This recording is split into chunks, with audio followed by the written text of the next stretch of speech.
combinations occurring because you can't be in two states at once.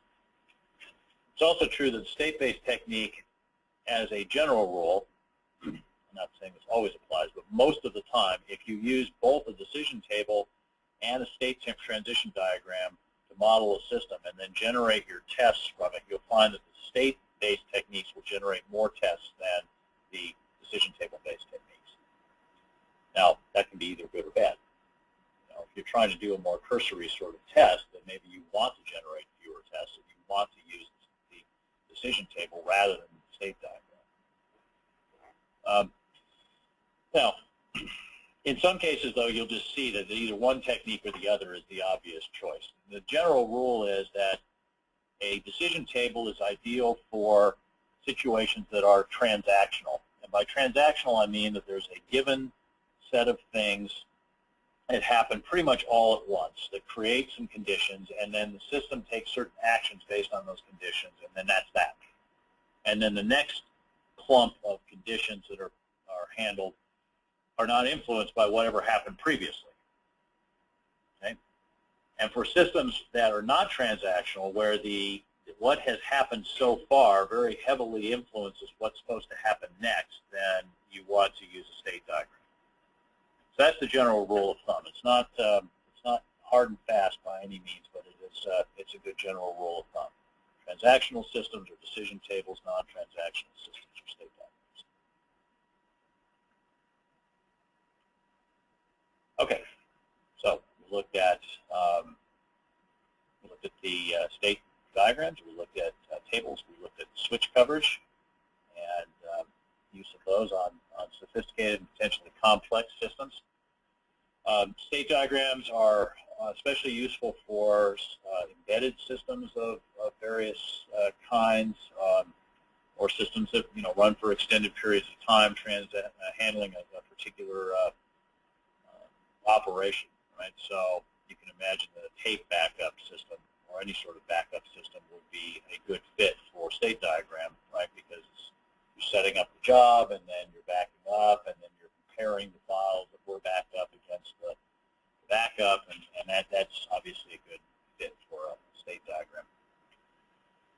Okay, so we've now looked at decision tables and state-based methods, and so in the next webinar, which I say here will be the final webinar, but it probably won't because it's pretty popular, so I'm going to extend it out a couple more. The next one will look at use cases, and that will also be a good way of testing business logic, so that'll be another technique that you want to have available to you. Okay, so as always, I'm going to go ahead and put the advertisements up here while we do the Q&A. That's the presentation, and I'll let the folks here in CA start with the first set of questions if people have any.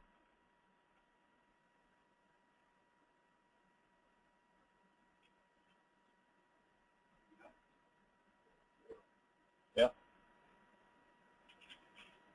Speak a bit about the transition table on we actually can use state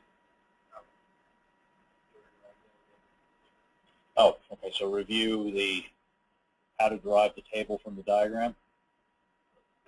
So you set up the current state, and then you're going to actually carry that, and then you go down the table, that's fine, Yeah. and you're seeking out more information after. Right. How did I do that? Yeah. Okay, so let's take a look at this. So get the highlighter up here.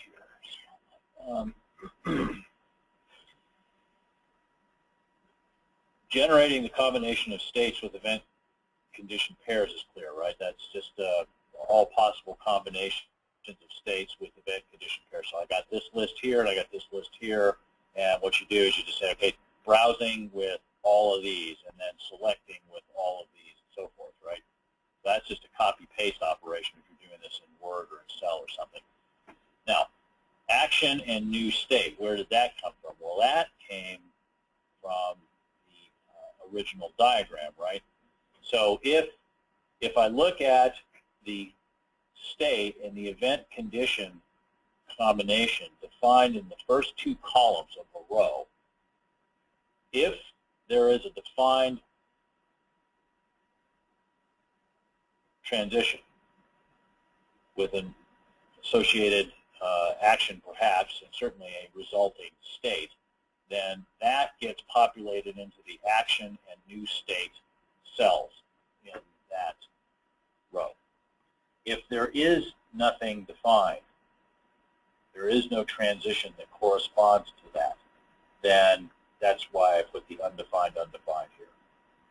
Okay, so that it's basically a two-step process. First thing you do is you generate these columns here, which is just a methodical combination of the set of states and the event or event condition pairs. Then you go back and refer to the table, marching pretty much methodically through the different states, right, starting in the browsing state and then looking at the event or event condition combinations in each row, and ask yourself, is that associated with a defined transition or not? If so, what's the action? What's the resulting state? If not, undefined. Does that make sense? Okay, good. Yeah, it's a completely mechanical process at that point. A lot of this stuff is, which helps, makes it easy because then you just follow the process and get to the desired result. The thing that's complicated about the state transition tables then is, it's not really complicated, it's just potentially time-consuming, is generating all of the test cases. Now, if for some reason you have to write them down, then that's going to be pretty tedious because you're going to have a big long list. But if you don't have to write them down, of course, you can just use the state transition table directly, having generated it, right? You run through your standard tests, if you will, and just look for opportunities to inject some of these weirdnesses into it, right? And if nothing untoward happens, then you say, okay, well, that's fine. Otherwise, it's a fail, you report the bug, right? So you don't necessarily have to create the written tests for this. This by itself, this table by itself, in combination with the predefined tests for the just basic state transition cover is probably sufficient. That's probably also true of the switch table too, that once you've defined the switch table, you actually wouldn't have to create written tests corresponding to it so much as just augment your existing written tests to try to force those additional transitions. So that would kind of minimize some of the paperwork. Other questions?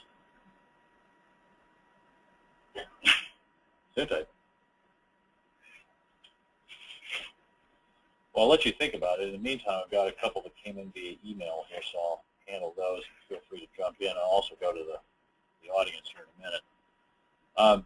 So one of the questions that came up with the previous presentation of the decision tables was, how applicable are these techniques in the real world, right?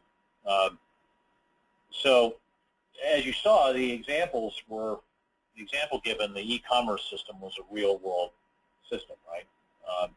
And certainly it's interesting to think about forcing invalid stuff to happen and to look at sequences of transitions that could occur in case the system gets confused or something. So there is a practical element to it, to these techniques. There's also sort of a fundamentals issue here too. So if you're practicing to play a sport or a musical instrument or something like that, you do a lot of fundamentals over and over again, right? If you're going to play soccer, then, or football for the international audience here, then you probably spend a lot of time just kicking a ball into a net. Now, that might only happen 2 or 3 times in a real game. Maybe you only get a chance to do it once, but you want to know that when it's time to do it, you can do it, right? Similarly, people who play musical instruments spend a lot of time playing scales, right?